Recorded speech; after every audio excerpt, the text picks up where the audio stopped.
Selamat pagi saudara-saudaraku yang baik. Saat kita terbangun dari tidur kita, marilah kita mengarahkan rasa syukur dan terima kasih kepada Allah yang setia menemani kita. 1 Samuel 4 ayat 10-11 menjadi titik tolak renungan pagi ini. Lalu berperanglah orang Filistin, sehingga orang Israel terpukul kalah. Mereka melarikan diri masing-masing ke kemahnya. Amatlah besar kekalahan itu. Dari pihak Israel, gugur 30.000 orang pasukan berjalan kaki. Lagi pula tabut Allah dirampas, dan kedua anak Eli, Hofni dan Pinehas, tewas. Saudaraku, kematian selalu menciptakan kabut duka. Terlebih jika kematian berkenaan dengan pelaksanaan tugas. Satu orang yang mati lantaran tugas mulia mengakibatkan kepedihan, apalagi kematian massal.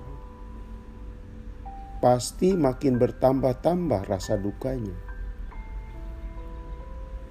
Bangsa kita masih belum hilang rasa pedihnya dan dukanya dengan kematian 53 prajurit KRI Nanggala 402 dan seorang perwira tinggi di medan tugas.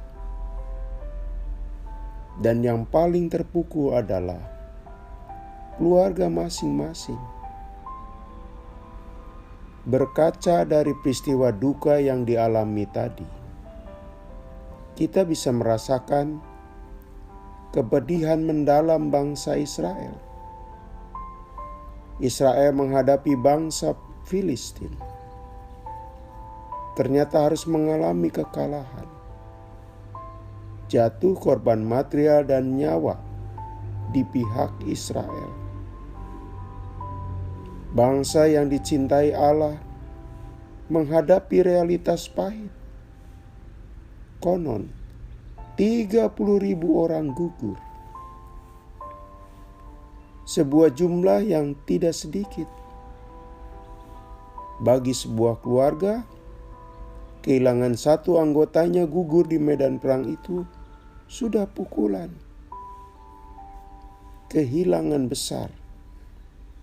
Demikian juga buat sebuah bangsa.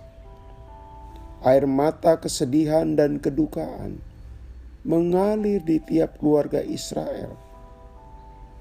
Berkenaan dengan gugurnya putra terbaik itu, bangsa itu terpukul dan berduka. Di antara yang gugur, ada 2 nama yang disebutkan, Hofni dan Pinehas. 2 nama dengan kepribadiannya yang mencoreng nama baik ayahnya sendiri. Mereka anak Imam Eli. Semasa hidup mereka tidak pernah mau mendengar nasihat ayahnya.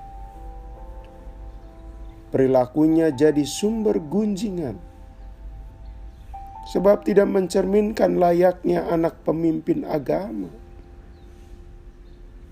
Justru nama besar ayahnya dijadikan tameng untuk melindungi perbuatan mereka yang tidak bermoral.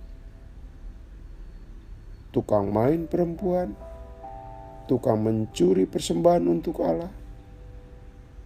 Pendeknya, mereka memanfaatkan fasilitas ayahnya sebagai imam dan tidak menghargai Allah yang dilayani ayahnya. Saudaraku, setiap orang pasti mati.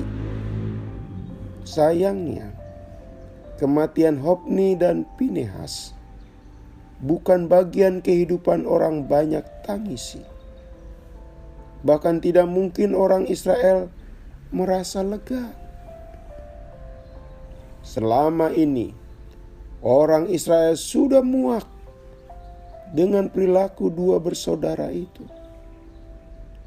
tingkah mereka yang jauh dari kesantunan dan nilai-nilai etika dan moral. Mereka selama ini lebih banyak membawa keresahan dan rasa malu,